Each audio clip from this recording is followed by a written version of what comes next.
उधर इजराइल ने लेबनान में चरमपंथी संगठन हिजबुल्लाह के एक ठिकाने को तबाह करने का दावा किया। इजराइल की वायुसेना ने इस हमले का एक वीडियो भी जारी किया, जिसमें हवाई हमले के बाद एक जोरदार धमाका होता नजर आया। इजराइल की वायुसेना ने इस हमले में लेबनान के चरमपंथी संगठन हिजबुल्लाह के उस ठिकाने को पूरी तरह तहस नहस करने का दावा किया। इजराइल की वायुसेना के मुताबिक जिस ठिकाने को बर्बाद किया गया वो उत्तरी इजराइल के बरम इलाके के करीब लेबनान में मौजूद था।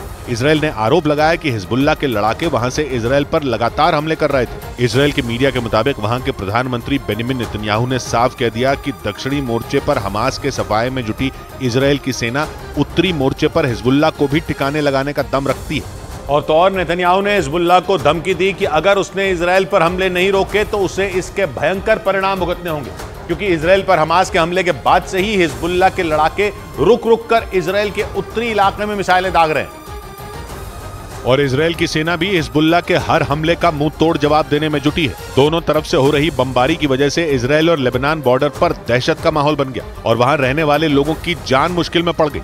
इजराइल की सीमा के करीब लेबनान में रहने वाले कई लोग अपनी जान बचाने के लिए वहां से पलायन करने लगे। 2 रोज पहले इजराइल के प्रधानमंत्री ने चेतावनी दी कि अगर लेबनान ने चरमपंथी संगठन हिजबुल्लाह पर लगाम नहीं कसी तो उसे भी इसका अंजाम भुगतना पड़ेगा, जिसके बाद खौफ में आए लेबनान ने इजराइल की सीमा से लगने वाले अपने कई इलाकों को खाली कराना शुरू कर दिया। खबरों के मुताबिक लेबनान वहां से करीब 20,000 लोगों को दूसरी जगहों पर शिफ्ट कर चुका है, क्योंकि नेतन्याहू की चेतावनी के बाद यह आशंका बढ़ गई कि इजराइल की सेना लेबनान में हिजबुल्लाह के ठिकानों पर हमले तेज करेगी, क्योंकि लेबनान को ईरान समर्थित चरमपंथी संगठन हिजबुल्लाह का गढ़ माना जाता है।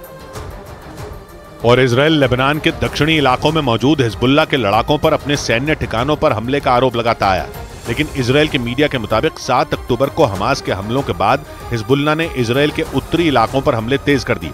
इस दौरान इजराइल के माउंट डोव समेत कई इलाकों को निशाना बनाया गया, जिसकी वजह से दक्षिणी मोर्चे पर गाजा में हमास के लड़ाकों से निपटने में जुटी इजराइल की सेना की मुश्किलें बढ़ गईं। हालांकि नेतन्याहू ने साफ कह दिया कि उनकी सेना दोनों मोर्चों पर लड़ाई लड़ने में सक्षम है और अगर लेबनान से हिजबुल्लाह के हमले नहीं रुके तो इजराइल वहां भी सैन्य कार्रवाई करने से पीछे नहीं हटेगा।